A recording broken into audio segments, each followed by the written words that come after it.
So after the discussion of the tax-free perquisites, today we will start the valuation of perquisites taxable for all employees.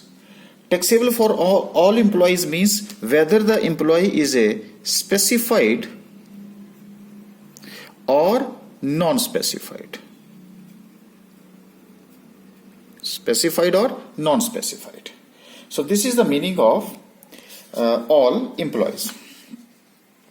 So the first one is that is a rent-free residential accommodation, and this is under the rule 3A.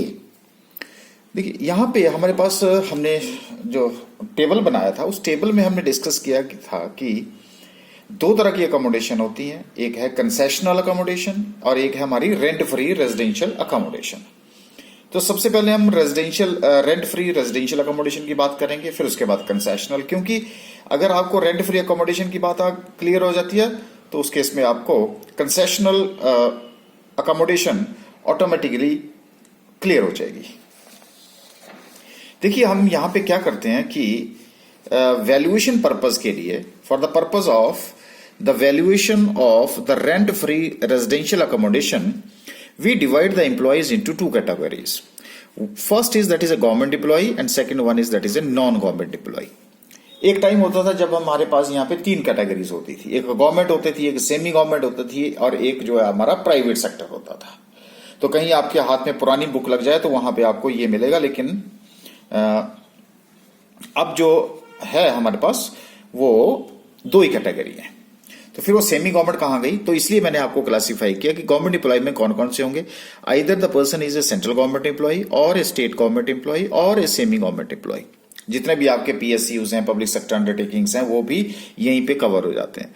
और इनको छोड़ करके जो बाकी के employ बच जाते हैं उसको बोलते हैं हम नॉन गवर्नमेंट एम्प्लॉय। तभी है other than government employee. So it means जो इस कैटेगरी में फॉल नहीं करेगा वो कहां चला जाएगा, नॉन गवर्नमेंट की कैटेगरी में चला जाएगा।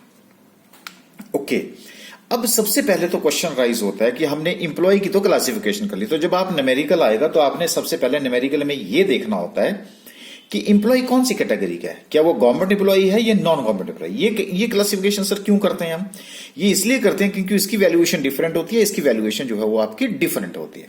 और मैं आपको बता दूं कि एग्जाम में जिसने ये वाली परक्यूजिट की वैल्यूएशन कर दी, समझ लीजिए कि 50% क्वेश्चन जो है उसने क्लियर कर दिया, सैलरी का उसका क्वेश्चन सॉल्व हो गया। अभी तो जो है वो मेन टॉपिक आपका स्टार्ट हुआ है। अच्छा अब क्वेश्चन राइज होता है कि अकोमोडेशन का मतलब क्या होता है इनकम टैक्स की लैंग्वेज में।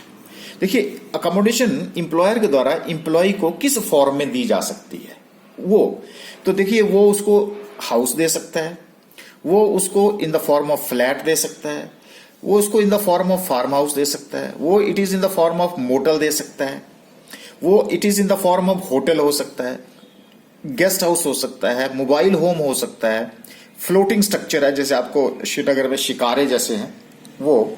तो अकोमोडेशन में ऐसा कोई वर्ड ऐसा नहीं है जिसको कि बस एक वर्ड में बांध दिया गया। अकोमोडेशन में किसी भी तरह का जो है वो दिया जा सकता है। अच्छा ये जो अकोमोडेशन है, अब हमें अकोमोडेशन का भी पता चल गया, हमें इंप्लॉय की कैटेगरी का भी पता चल गया, लेकिन अब अकोमोडेशन जो है वो दो तरह की हो सकती है। वो कौन कौन सी हो सकती है, एक होती है अनफर्निश्ड अकोमोडेशन, एक होती है फर्निश्ड अकोमोडेशन। ये अनफर्निश्ड और फर्निश्ड का मतलब क्या होता है, देखो अनफर्निश्ड अकोमोडेशन का मतलब है यहां पे कि आपको बस दीवारें दे दी और दीवारों के अंदर जितना भी फर्नीचर है, जो भी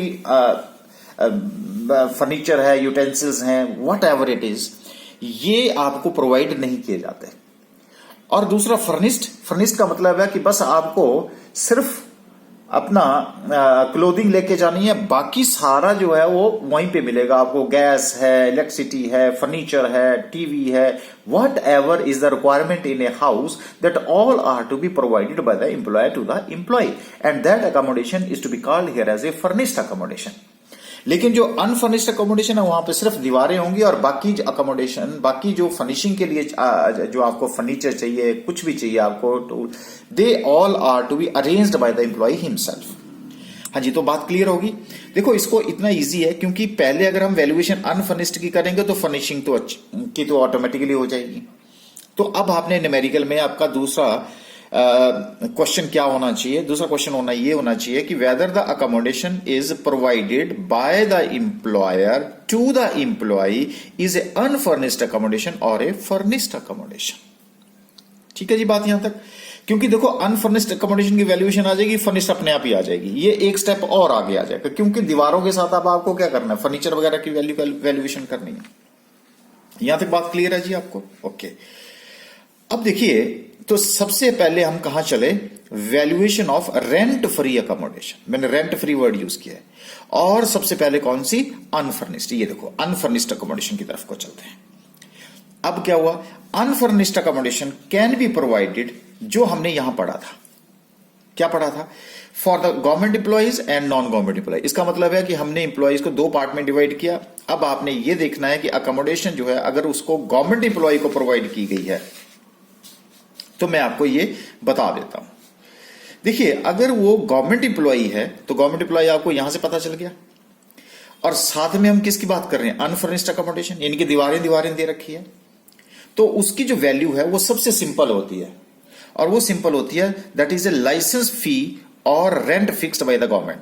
आपको ऐसा होता है कि जो गवर्नमेंट है वो एक कंसर्न डिपार्टमेंट से किसी भी अकोमोडेशन की वैल्यूएशन कराती है, और वैल्यूएशन करा करके उसको हम टेक्निकल वर्ड में लाइसेंस फीस बोलते हैं।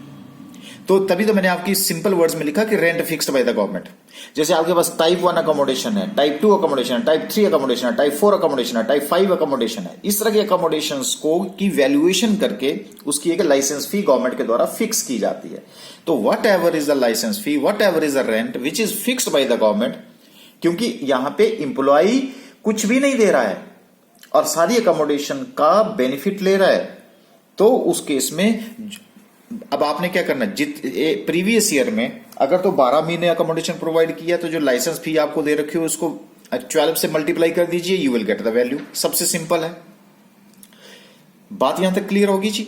अगर मान लो एक साल में क्या होता है कि आपने वो देखना होता है कि उसको 4 महीने है, 5 महीने है, 6 महीने है, पूरा साल है, 7 महीने, कई बार वो ट्रांसफर होकर के बीच में आता है, फिर उसको अकोमोडेशन प्रोवाइड की जाती है गवर्नमेंट के द्वारा।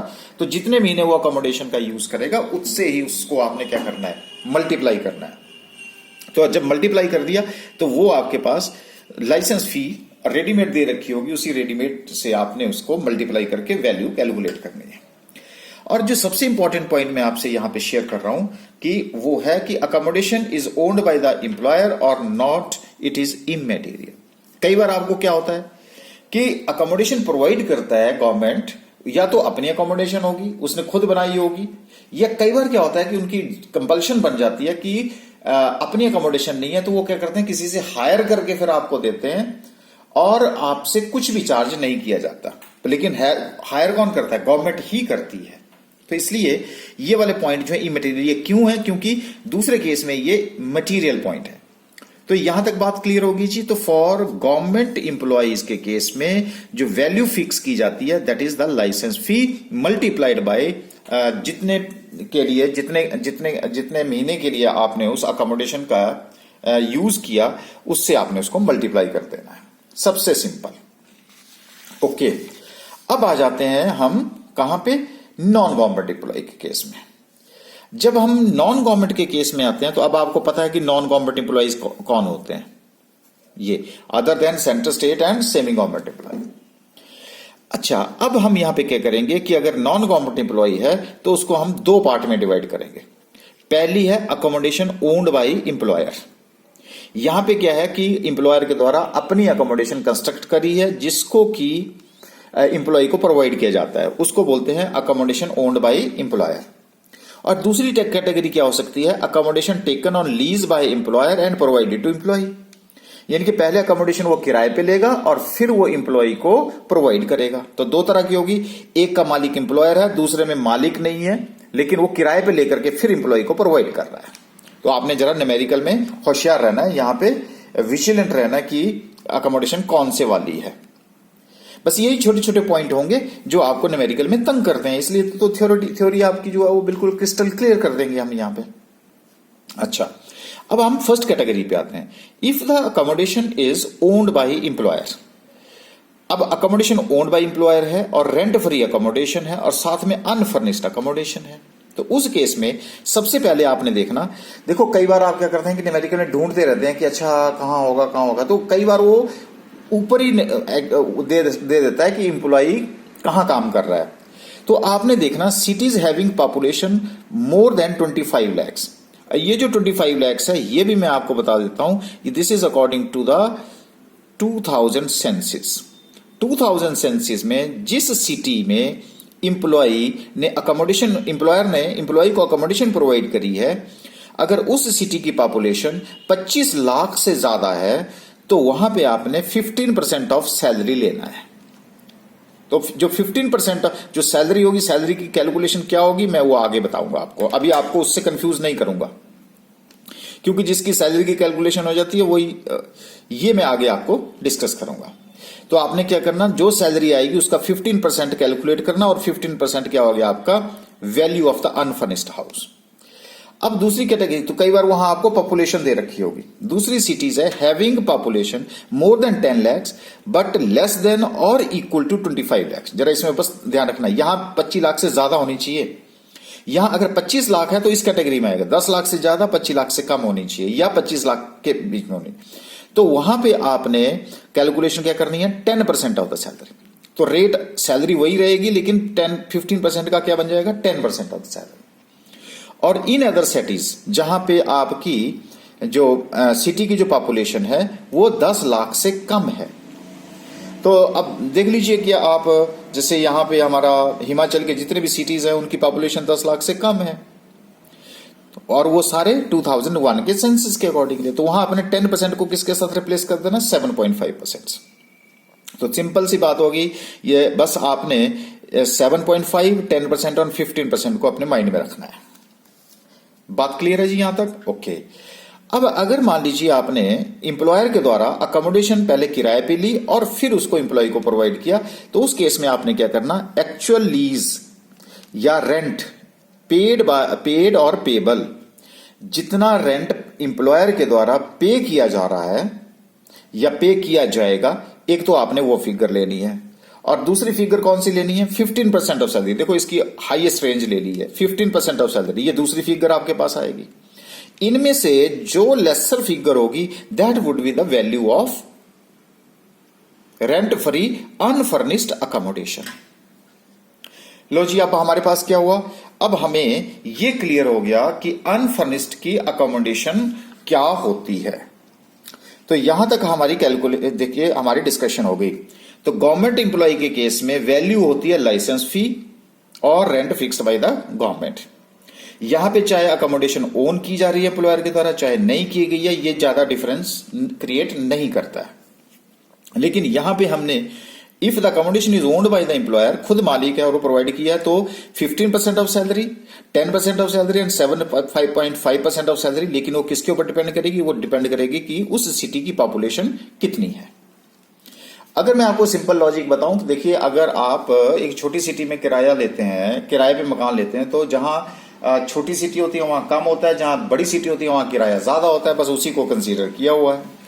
और अगर आपको अकोमोडेशन जो है वो कहीं पे भी हो, चाहे अब यहां पे जो आपकी पॉपुलेशन है वो मैटर नहीं करेगी, चाहे आप 25 लाख की पॉपुलेशन वाले सिटी में रह रहे हैं, चाहे आप 10 से 25 वाले में रह रहे हैं, 10 लाख में रह रहे हैं, लेकिन अगर आपने अकोमोडेशन ले रखी है तो उसमें एक्चुअल लीज और रेंट जो एम्प्लॉयर के द्वारा पे किया जा रहा है और 15% ऑफ द सैलरी वो यहां पे ली जाएगी उसमें से। और इसका मतलब क्या हुआ कि गवर्नमेंट एम्प्लॉय के केस में अब मैं आपको ये बता देता हूं कि सैलरी की डेफिनेशन जो है इमैटेरियल है, क्योंकि यहां सैलरी के बेस के ऊपर कैलकुलेशन की नहीं जा रही है, लेकिन यहां पे सारी कैलकुलेशन किसके ऊपर है, सैलरी के ऊपर कैलकुलेशन है। अब अगर मुझे अनफर्निश्ड अकोमोडेशन की वैल्यूएशन हो गई, तो मैं अब फर्निश्ड अकोमोडेशन की तो कैलकुलेशन इजीली कर सकता हूं। वो कैसे कर सकते हैं ये देखिए। अब देखिए यहां पे क्या है कि अब हम क्या करेंगे, value of unfurnished accommodation, valuation of furnished accommodation. ठीक है, तो वैल्यूएशन ऑफ फर्निश्ड अकोमोडेशन के लिए मेरा बेस क्या बन गया, मेरा बेस बन गया वैल्यू ऑफ अनफर्निश्ड अकोमोडेशन। अगर वो गवर्नमेंट एम्प्लॉय है तो इसके अकॉर्डिंगली वैल्यू होगी, तो ये वो वाली फिगर मेरे पास यहां आ जाएगी। अगर वो accommodation is owned by the employer है तो मैं ये रूल लगाऊंगा और रूल लगा करके जो वैल्यू होगी वो यहां आ जाएगी। और अगर बाय द वे वो अकोमोडेशन किराए पे ले रखी है तो इस बेस को लेकर के हम उसकी वैल्यू कैलकुलेट करेंगे और वैल्यू कैलकुलेट करेंगे तो वो फिगर भी यहां आएगी। यानी कि चाहे आप यहां से चलो, चाहे आप यहां से चलो, चाहे आप यहां से चलो, आपके पास वैल्यू आ जाएगी। उस वैल्यू को आपने बेस बनाना है। ठीक है जी। अगर आपने वैल्यू को बेस बना लिया तो उसमें आपने क्या करना, प्लस करना। क्या प्लस करना है? सिंपल है। अब देखिए 10% of the actual cost of furniture if owned by the employer. अब अगर आपको घर दिया गया है और उस घर में sofa, furniture, dining table, television, fridge, gas, what ever it is, जो भी एक घर की फर्निशिंग के लिए जरूरत होती है, अगर वो एम्प्लॉयर के द्वारा ओन करके उसको वहां लगाया गया है तो जितना भी फर्नीचर लगाया गया है उसकी वैल्यू को आपने कैलकुलेट कितना करना है, 10%। और उस 10% को इस जो भी यहां से वैल्यू आई उसमें आपने ऐड कर देना। ठीक है जी बात। ये तो हुई तब अगर वो ओन किया गया है। अब कई बार क्या होता है, अगर मान लो ओन नहीं किया गया और वो किराए पे लेकर के फिर आपको प्रोवाइड किया गया तो आपने क्या करना, जितने भी actual hire charges of furniture हैं वो these are to be taken into consideration, तो आपने वो ऐड कर देने। तो देखो पहली तो बात होगी या तो ये हो सकता है या ये हो सकता है, लेकिन आपको मैं बता दूं न्यूमेरिकल में एक्चुअल में दोनों ही होते हैं कई बार। अब आप बोलेंगे दोनों कैसे हो गए?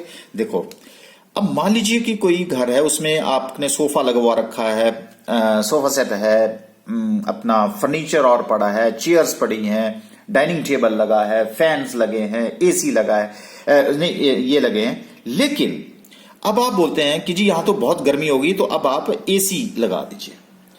अब क्या होता है कि एसी जो है मान लीजिए 2 महीने लगना है वहां पे, और आप जो है वो पूरा पैसा खर्च कर देते हैं जो उसके ऊपर। और जब आप कंपेयर करते हैं कि यार इससे बेटर है कि इसको तो हम किराए पे ले लेता हूं 2 महीने के लिए, तो मेरा एक तो खर्चा बच गया, खरीदने का खर्चा बच गया।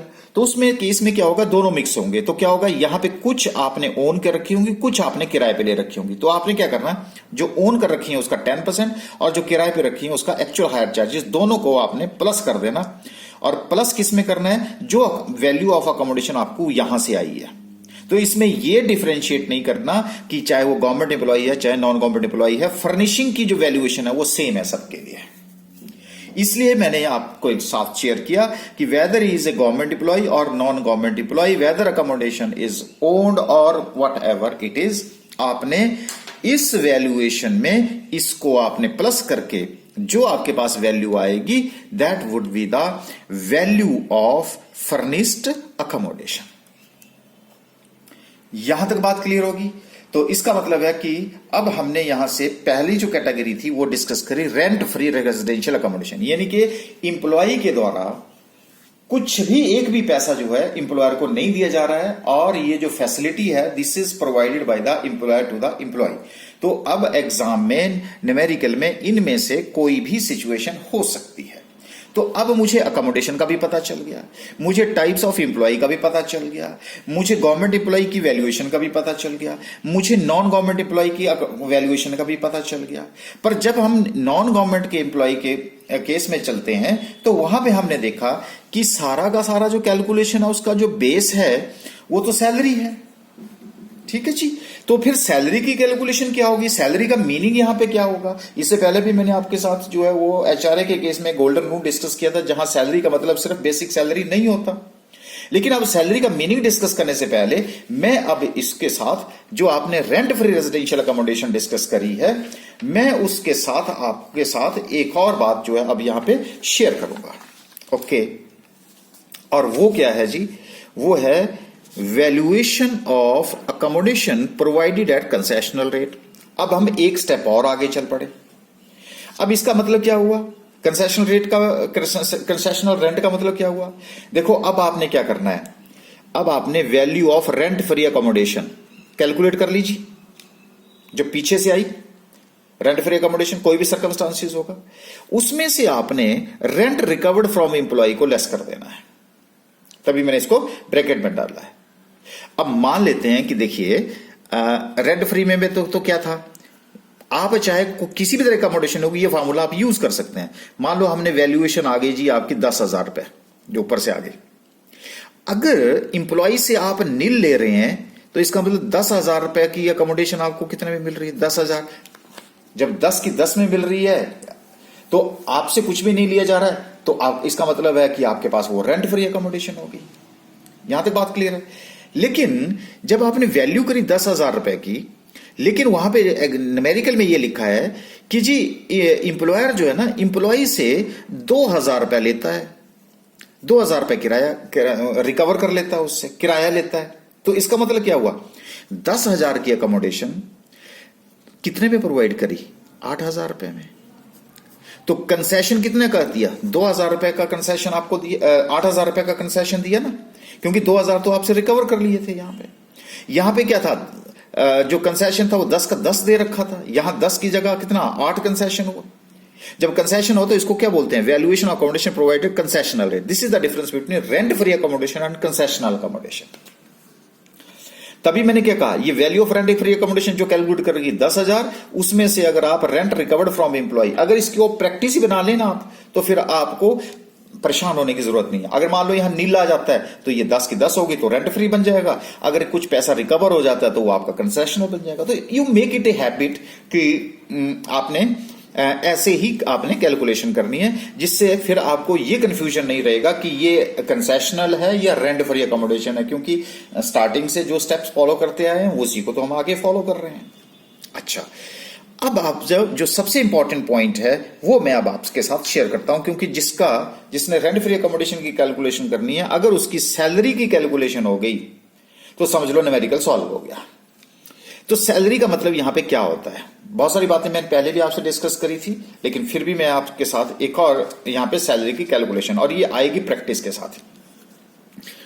देखो, बेसिक पे मैंने आपको बताया था बेसिक पे क्या होती है। फिर डीए के साथ मैंने एक आपके साथ एक प्रैक्टिकल एप्लीकेशन करी थी। वहां पे मैंने बताया था, जैसे वहां 70% एंटर्स फॉर सर्विस बेनिफिट्स ऐसे लिखा था। तो डीए तभी लेना if enters for service benefit. अगर मान लो ये वर्ड्स लिखे होंगे तो आपने डीए को सैलरी में ऐड करना है। अगर ये नहीं लिखा होगा तो आपने सैलरी में इसको ऐड नहीं करना है, जो आपने एचआरए के केस में भी कैलकुलेशन करी थी। ठीक है जी। और ये मैं आपको डिटेल में बता रहा हूं क्योंकि यहीं पे स्टूडेंट कंफ्यूज होता है। आपने इसके बाद बुक उठा करके जितनी भी इलस्ट्रेशंस हैं, वहां उस इलस्ट्रेशंस में जो रेंट फ्री अकोमोडेशन है, उस रेंट फ्री अकोमोडेशन की जो कैलकुलेशंस करी हैं उसकी प्रैक्टिस करनी है आपने इसके साथ, जो मैंने आपको थ्योरी बताई। और जहां डाउट होगा वहां आपने इस वीडियो को बार बार आपने उसको देख लेना है। अच्छा, फिर उसके बाद हमने बात करी थी बोनस की। ध्यान रखिएगा, वहां पे दो तरह के बोनस हो सकते हैं। एक होता है स्टैट्यूटरी बोनस, एक होता है ग्रेशियस बोनस। आपने ध्यान रखना, statutory bonus is always the part of the salary, लेकिन अगर वहां ग्रेशियस बोनस लिखा होगा सेपरेटली तो उसको आपने सैलरी में इंक्लूड नहीं करना है। मैंने रेड में लिखा क्योंकि ये हमेशा आपको तंग करेगा वहां एग्जाम में। और अगर मान लो कुछ नहीं लिखा है तो इसको समझ लो कि वो स्टैट्यूटरी बोनस ही है। फिर आपको याद होगा हमने कहा था दो तरह के कमीशन दिए थे आपको। एक हमने टर्नओवर के ऊपर यानी कि सेल्स के ऊपर दे रखा था। अगर कमीशन आपका टर्नओवर के ऊपर होगा तो इंक्लूड करना, अगर आपका सिंपल कमीशन होगा तो आपने उसको इंक्लूड नहीं करना है।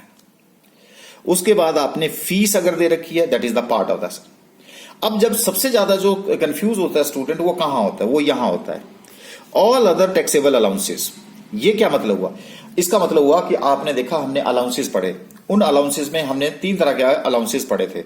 एक तो टैक्सेबल ऑल, तो जो टैक्सेबल होता है वही आपने लेना है। यहां पे टैक्सेबल पोर्शन ऑफ अलाउंसेस लेना है, वो तो सब पार्ट बन जाएंगे। कई जगह हमने डिस्कस किया है कि कुछ एग्जाम्प्ट हो जाते हैं और कुछ टैक्सेबल हो जाते हैं।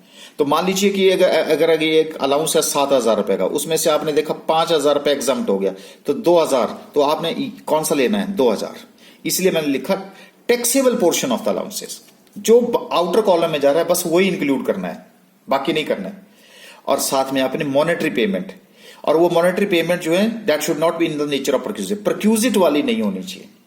मनी में जो पेमेंट की जा रही है, इन सब को जो ऐड करके आपके पास आएगा वो होगा सैलरी। तो ये गोल्डन रूल एक और आपके पास आ गया कि आप इसके चाहे अलग से की नोट बना लीजिएगा कि सैलरी का मीनिंग किसके लिए क्या होता है। तो ये भी मैंने डिटेल में आपको डिस्कशन करी, लेकिन फिर भी मैंने आपके लिए कुछ एक पॉइंट जो है वो फिर निकाल लिए हैं। देखो, salary to be calculated on due basis, यानी कि एक्रूअल बेस के ऊपर आपकी जो सैलरी है जो हमने पहले डिस्कस करी थी वही उसके ऊपर कैलकुलेशन होगी।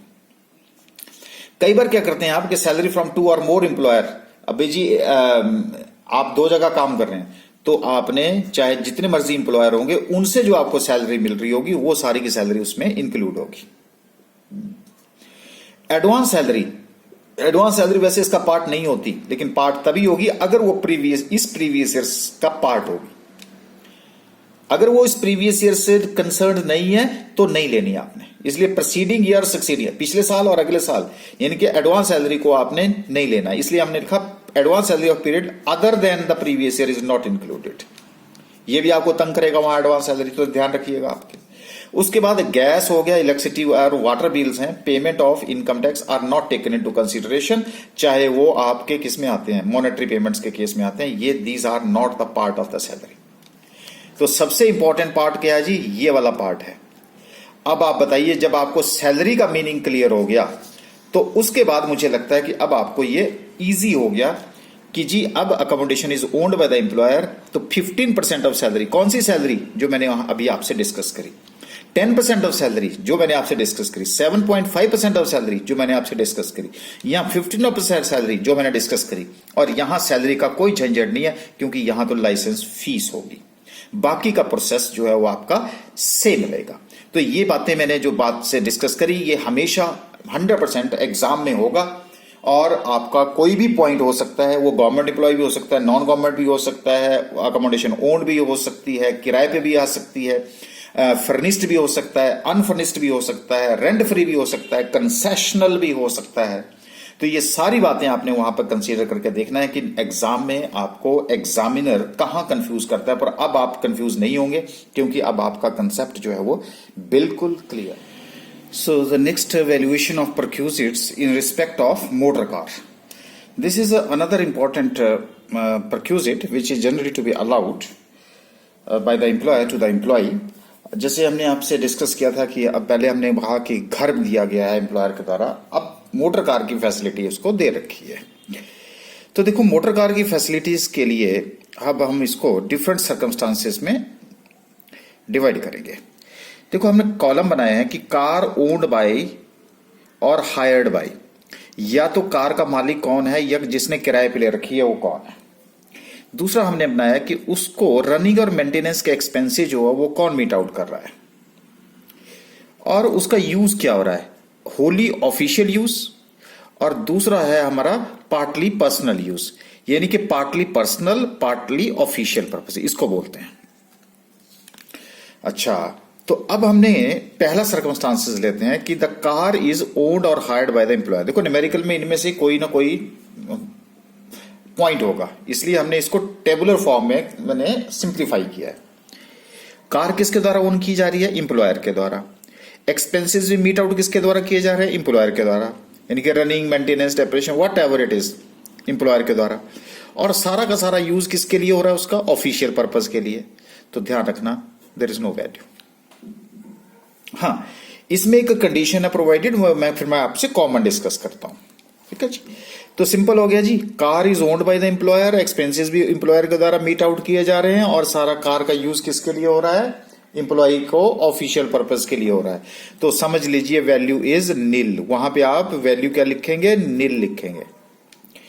अब कार का यूज, इसी कार का, जो कार ओन किसके द्वारा की जा रही है, एम्प्लॉयर के द्वारा, एक्सपेंसेस खर्चा किसके द्वारा मीट आउट किया रहा है, एम्प्लॉयर के द्वारा, लेकिन उसका यूज जो है वो पार्टली पर्सनल पर्पस के लिए हो रहा है, पार्टली ऑफिशियल पर्पस के लिए। कभी वो अपने यूज के लिए कर लेता है, घर के यूज के लिए, कभी वो ऑफिशियल यूज के लिए करता है। तो उस केस में क्या होगा, तो देखो आपने न्यूमेरिकल में क्या देखना है कि वो देखना है वहां पे कि बड़ी कार है या छोटी कार है। बड़ी कार का मतलब होता है यहां पे एबव 1 जिसका सीसी इंजन जो है वो एबव 1.6 लीटर से, और छोटी कार का मतलब है यहां जो अप टू 1.6 लीटर।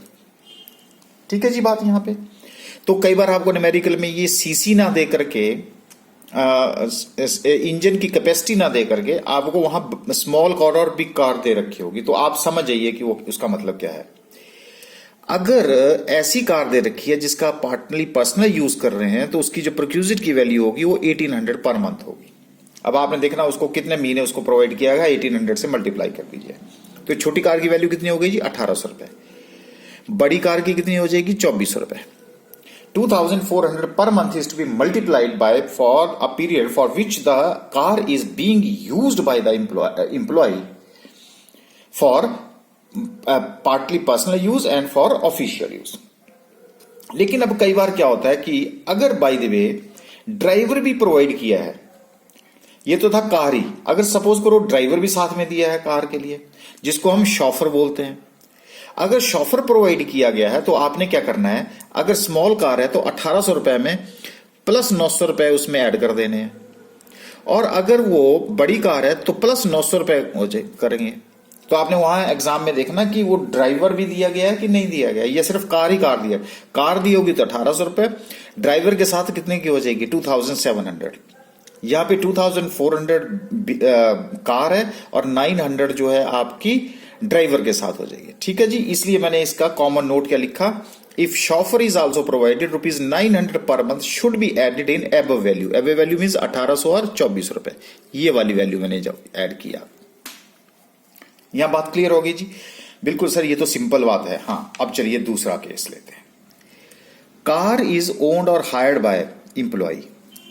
कार किसके द्वारा ओन की जा रही है? एम्प्लॉय। अब एम्प्लॉय के द्वारा, और खर्चा कौन मीट आउट कर रहा है? एम्प्लॉयर।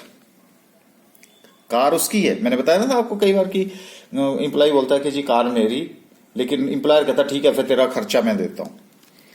तो वियर एंड टीयर और नॉर्मल मेंटेनेंस रनिंग एक्सपेंसेस जो है वो कौन मीट आउट कर रहा है? एम्प्लॉयर। और यूज किसके लिए हो रहा है? Official use. Again no value, तो इसका मतलब value would be treated here as nil. लेकिन अगर उसका पार्टली ऑफिशियल यूज हो रहा है और पार्टली पर्सनल यूज हो रहा है, तो उस केस में क्या होगा? उस केस में होगा एक्चुअल अमाउंट। आपने देख लेना हुआ, actual amount of expenditure incurred by the employer as reduced by the procured value arrived at serial number 1, ये वाला।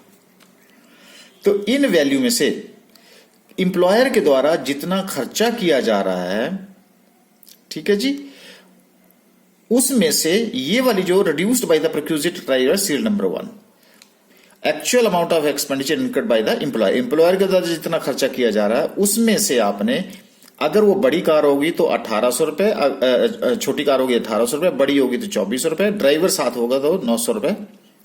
अब मान लीजिए कि सपोज करो उसने 3000 रुपए खर्च कर लिया, तो 3000 में से आपने 1800 रुपए जो है वो लेस कर लेने बिना ड्राइवर के, तो बाकी जो है वो आपके पास बाकी जो है उसकी वैल्यू बन गई। अगर ड्राइवर होगा तो 2700, सिर्फ 300 rupees would be the value of the perquisite. ये भी बात क्लियर है? अच्छा जी, आगे बढ़ते हैं। अब इस car is owned by the employer. अब थोड़ा यूं आ गया, ओन एम्प्लॉयर के द्वारा है। एक्सपेंसेस कौन मीट आउट कर रहा है? एम्प्लॉय। अब वो रनिंग मेंटेनेंस एक्सपेंसेस कौन दे रहा है? सिर्फ कार ही दे रखी है इसने। अब क्या हुआ? अब हम देखेंगे दोबारा से सीसी इंजन और परक्यूजिट वैल्यू। देखो, अब खर्चा एम्प्लॉय कर रहा है, सिर्फ कार दी है। अगर तो वो छोटी कार होगी तो आपने 1800 की जगह कितना होगा? 600 पर मंथ। अगर बड़ी कार होगी तो 900 पर मंथ। लो जी, ये भी बात क्लियर होगी यहां पे। तो यहां पे क्या है, दोनों खर्चे कौन कर रहा है? कार भी प्रोवाइड कर रहा है और खर्चे भी मीट आउट कर रहा है। तो ये अब यहां कार दे रही है लेकिन खर्चे सारे कौन मीट आउट करते? एम्प्लॉय। तो देखो वैल्यू कम होगी कि नहीं होगी जी। लेकिन अगर साथ में ड्राइवर आपको दे रखा है तो ड्राइवर की वैल्यू दोबारा से 900, तो जैसे 600 प्लस 900, 900 प्लस 900, तो वैल्यू यहां पे कितनी हो जाएगी? 1500, और यहां वैल्यू कितनी हो जाएगी? 1800। इसलिए मैंने दोनों के लिए कॉमन क्या लिख दिया? If chauffeur is also provided ₹900 per month should be added in above value. ये बात क्लियर होगी जी अब आपके पास? तो चलिए अब हम आपको कुछ एक नोट बताते हैं। ये वाला जो पॉइंट मैंने यहां पे स्टार लगाया था, ये स्टार का मतलब क्या है? जब ये नो वैल्यू होगी तो employer maintains the complete detail of such journey, जिसको बोलते हैं ना लॉग बुक, बोलते हैं ना। अगर उसने लॉग बुक मेंटेन करी है और वो ये बता रही है कि ये जर्नी कहां से कहां तक हुई, कहां से कहां तक हुई, और वो लॉग बुक ये प्रूव कर रही है कि भाई ये सारा का सारी जो है वो ऑफिशियल यूज के लिए है, तो उसके लिए उसको सर्टिफिकेट देना पड़ना है कि such expenditure are also incurred wholly for the official use, तो उसकी वैल्यू क्या मानी जाएगी? नील मानी जाएगी। अब आपके पास आते हैं जो कंफ्यूजिंग पॉइंट्स हैं इससे रिलेटेड, जो न्यूमेरिकल में आपको तंग करेंगे। देखो ये जो परक्यूजिट वैल्यू है मोटर कार की, ये सिर्फ किसके लिए होगी? स्पेसिफाइड। लेकिन मैंने आपको बताया था स्पेसिफाइड एम्प्लॉय आजकल जो है वो थियोरेटिकली ही है। ऐसा कौन सा आदमी है जिसकी सैलरी जो है वो 50,000 से ज्यादा नहीं है, इसलिए वो ऑल एम्प्लॉय में चला जाता है। और वहां कह रहा है कि जी 50,000 से जिसकी सैलरी जो है वो 50,000 तक है। अच्छा, if the motor car is provided by the employer to the employee, ये बात क्लियर होगी जी। एम्प्लॉयर के द्वारा एम्प्लॉय को प्रोवाइड की जा रही, ये वाला नहीं होगा। But however motor car is owned by the employee, ये वाला केस ले रहा हूं, and used by him or member of his family wholly for personal purpose and for which employer reimburses the running and maintenance expenses of the car। देखो car भी उसकी use भी हो पर्सनली, लेकिन उसके जो रनिंग एंड मेंटेनेंस एक्सपेंसेस है वो रिम्बर्स कर रहा है। उसका जो रनिंग एंड मेंटेनेंस खर्चा कौन दे रहा है? एम्प्लॉयर दे रहा है। तो उस केस में ये जो परक्यूजिट की वैल्यू होगी वो taxable in all the cases, चाहे वो स्पेसिफाइड एम्प्लॉय है चाहे वो नॉन स्पेसिफाइड एम्प्लॉय है। तो यहां हमने आपको स्पेसिफाइड एम्प्लॉय और नॉन स्पेसिफाइड एम्प्लॉय को डिफरेंशिएट करने की कोशिश करी है। उसके बाद आ जाओ, where the car is owned by the employer and expenses are also met out by the employer, the taxable perquisite in case such car is used wholly for the personal purpose. Car भी employer की और खर्चा भी employer meet out कर रहा है, और अब वो पार्टली नहीं है, फुली उसका क्या कर रहा है? पर्सनल यूज कर रहा है। तो आपने क्या करना, जो मोटर कार की, ये वाला पॉइंट कई बार वहां एग्जाम में होता है, जो मोटर कार की जो एक्चुअल कॉस्ट होगी उसका जो 10% होगा वो उसकी वैल्यू होगी। लेकिन कई बार क्या होता है कि इंप्लॉय से वो कुछ अमाउंट चार्ज कर लेता है। मान लीजिए कि 3 लाख रुपए की कार है, 3 लाख का जो 10% है वो 30,000 रुपए आ जाता है। अब इंप्लॉयर जो है इंप्लॉय को कहता है कि देख भाई 12,000 रुपए जमा करा दे, amount charged from the employ for such use, है ना। तो ये कितना हो गया? 18,000 रुपए का कंसेप्ट। तो this would be the value of the perquisite. तो ये जो सर्कमस्टांसिस है, अब आपने इसको भी अप्लाई करना है न्यूमेरिकल में। आप देखो कौन सी सिचुएशन है, किसके द्वारा कार ओन की जा रही है, एक्सपेंसेस कौन मीट आउट कर रहा है। तो सिंपल सी बात है, जिसके ऊपर अगर एम्प्लॉयर और खर्चा भी एम्प्लॉयर मीट आउट कर रहा है तो वैल्यू बढ़ जाएगी, और इन दोनों के केस में जो है वो थोड़ा कम होने की कोशिश हो जाती है, क्योंकि कुछ बर्डन एम्प्लॉयर मीट आउट कर रहा है, कुछ बर्डन जो है एम्प्लॉई मीट आउट कर रहा है। तो this was the detail discussion of the valuation of perquisite in respect of motor car.